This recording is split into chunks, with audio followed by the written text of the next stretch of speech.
Hey guys, in today's episode, find out when the December update is coming out, new skins for max cards could be introduced in a couple weeks, and people are calling for an emergency Electro Dragon nerf before World Finals. All that and more in today's episode of Clash World.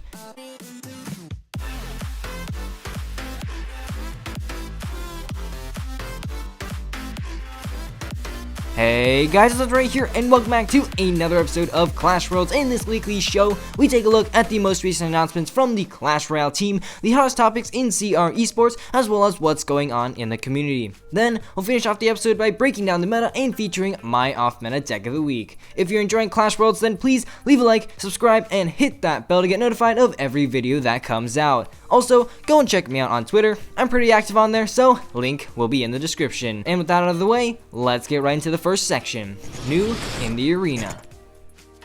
New in the Arena is where we find out about what the Supercell team has been up to this past week. Firstly, we finally have the first hints at what is coming in the December update. Firstly, in this tweet asking about when in December the next update was dropping, Clash Royale replied, early, probably. So, we all now have something to look forward to. The update is probably going to be about a month or so away in early December, so right after Clash Royale World Finals in Tokyo as well, so that's definitely going to be really exciting.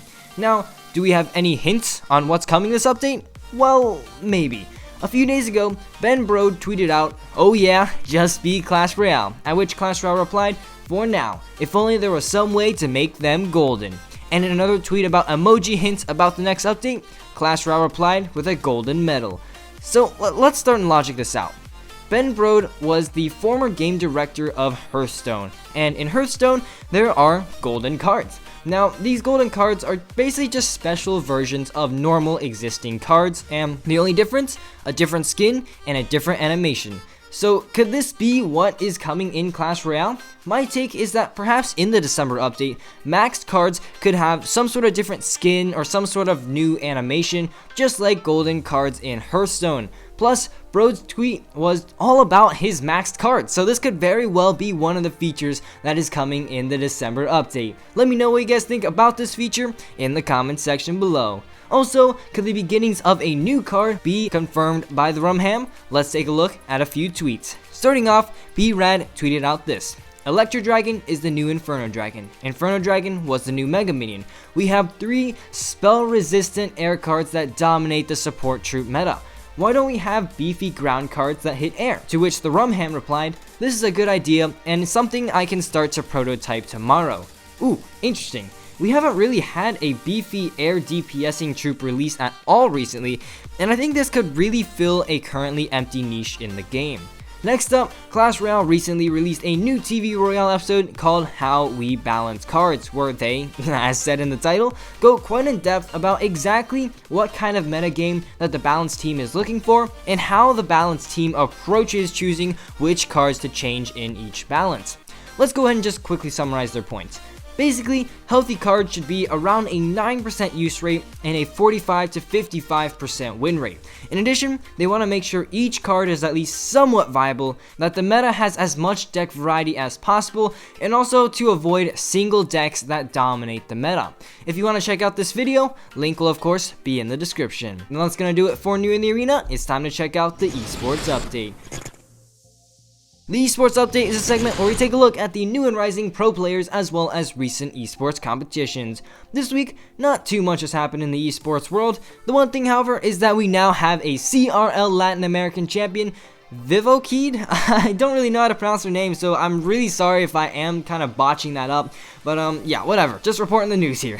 Now, what's interesting about this team is I don't think I know any of the pros on this team, so I'm really looking forward to seeing what they will bring to the World Finals, because definitely in my eyes, they are the underdogs. Also, with World Finals just about a month away, I am really excited. Now that we're caught up on the most recent esports news, let's check out the rising rumors. Firstly, quite a few people are actually really unsatisfied about how OP the Electro Dragon seems at the moment, and they're calling for a nerf before CRL World Finals. Let's check out this poll by CWA on Twitter, asking about whether an emergency nerf was needed before the World Finals. The vast majority of votes wanted an emergency nerf. In addition, all pros across the board, including Carter, Surtag, Frost, and even Surgical Goblin, agree on this emergency nerf. Here's what the Rumham had to say on Reddit.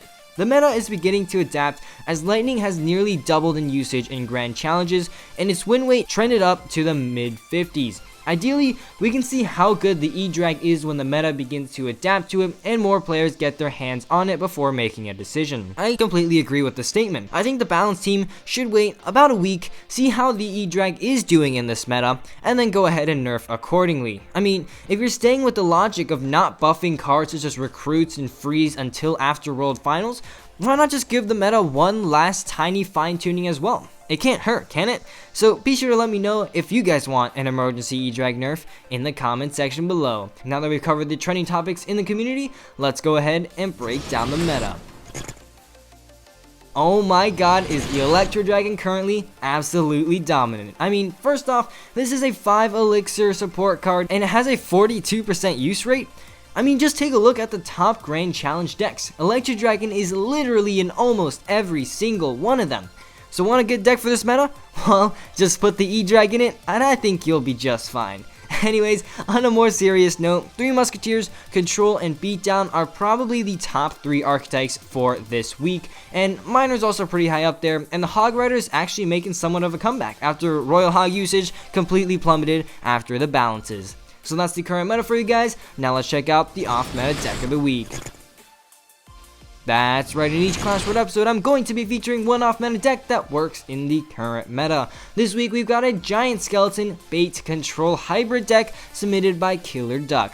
This deck is an extremely defensive deck with great defensive answers including Giant Skeleton, Inferno Dragon, and Guards. The Bats and Skeleton Barrels synergize well with a bit of that bait aspect, and just go ahead and throw down that clone spell here and there for good measure. This is a really fun and casual deck to play, so without further ado, let's get right into a battle. Alright, so looks like this battle is going to be against Mr. Mark from the clan Elixir Oscuro. Good luck to him, and starting off this match, we're going to go ahead and see. He's going to go ahead and play a Dark Prince in the back, so I'll just go ahead and use that Royal Ghost. Now, Royal Ghost has unfortunately gotten a nerf, which kind of sucks, you know, but we should be able to take out the Dark Prince. Actually, wow, that Royal Ghost is really weak. That Dark Prince takes that thing out.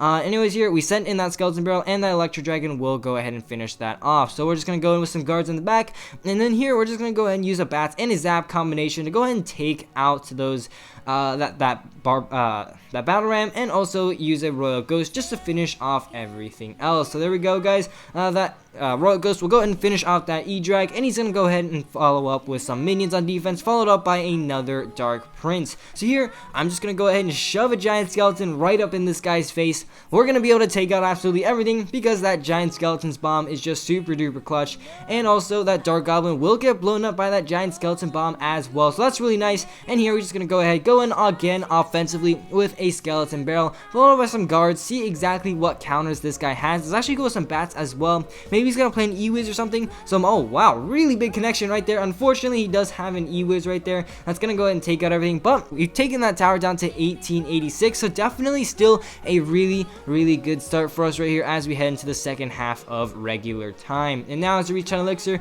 we're just going to go ahead and play Royal Ghost on the bridge, and now that I think about it, it's actually a really bad decision because that Dark Prince is just going to shred that Royal Ghost, and now he has a really big counter push, but of course, we can kind of rely on our Giant Skeleton, go ahead and blow everything up. So yeah, we can just kind of leave that right there because I know that entire push is already dead, and then we can just go ahead and save up some elixir, and as we head into double elixir time, I think we're just going to go ahead and play an Inferno Dragon in the back. I'm not exactly sure what deck this guy is using. He might have a P.E.K.K.A, so this might be kind of a bad decision on my part, but let's just go get a Royal Ghost right here to take out that Dark Goblin, and then we can go ahead and follow. Oh yeah, there's the P.E.K.K.A, unfortunately, and here that Inferno Dragon will lock onto that E-Wiz for a little bit of damage, but nothing much, and here he's definitely going opposite lane with a Battle Ram, so we're going to go in right here, go ahead and zap to reset both charges, and then go in with some guards to go ahead and finish that off. Let's actually go in the Inferno Dragon to finish off that P.E.K.K.A, and we're just going to kind of use Bats to finish off that push on the left, and yeah, let's follow up with Skeleton Barrel and a Royal Ghost to go ahead and try and make a connection right there. We took a lot of damage, but we're going to go all in right here with some guards, with that Inferno Dragon, with that Skeleton Barrel, and oh man, this guy's shutting us down. So here, let's see here. Let's actually go in with a zap onto this stuff right there.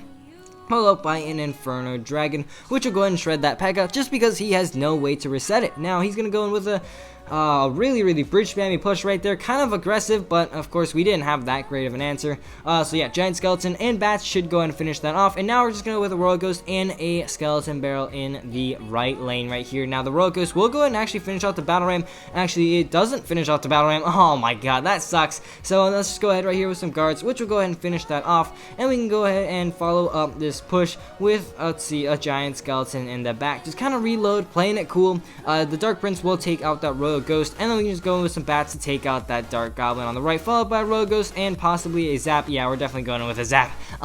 So anyways, here, Royal Ghost will finish out that Battle Ram. We're gonna go in with some guards to finish that push off as well. Let's go in actually with a Skeleton Barrel. Let's go in with some Bats just on defense. He's gonna go with that P.E.K.K.A. So here, let's actually try and get a clone spell down. So let's just try and play that. Oh no, that was a terrible clone spell right there. But actually, we do get a bit of a connection right there, because that bomb does blow up that E-Wiz as soon as it goes down. Now here we're gonna go with Inferno Dragon at the bridge, because there's no way for him to reset it. Let's go with a Skeleton Barrel and his Zap to go ahead and finish off those minions right there. And yeah, we're gonna shred that push, and this game is actually really close right here. So let's go in.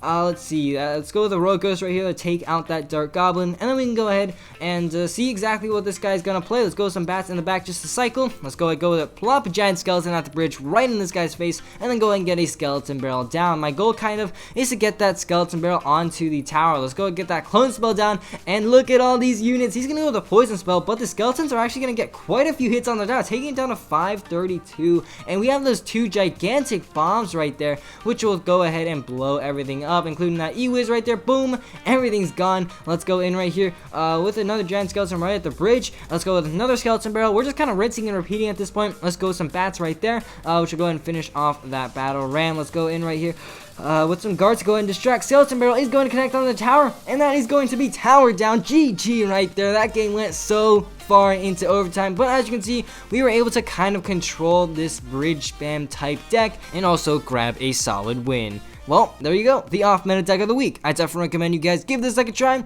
Anything with Clone Spell and Giant Skeleton is definitely a lot of fun to play. If you want to submit your own deck to be featured, feel free to leave it in the comment section below. But unfortunately, guys, that's all I've got time for in today's video. If you enjoyed, please leave a like down below, as well as a subscription to my channel. And as always, this is Legendaray, and I'm signing off. See you guys next time.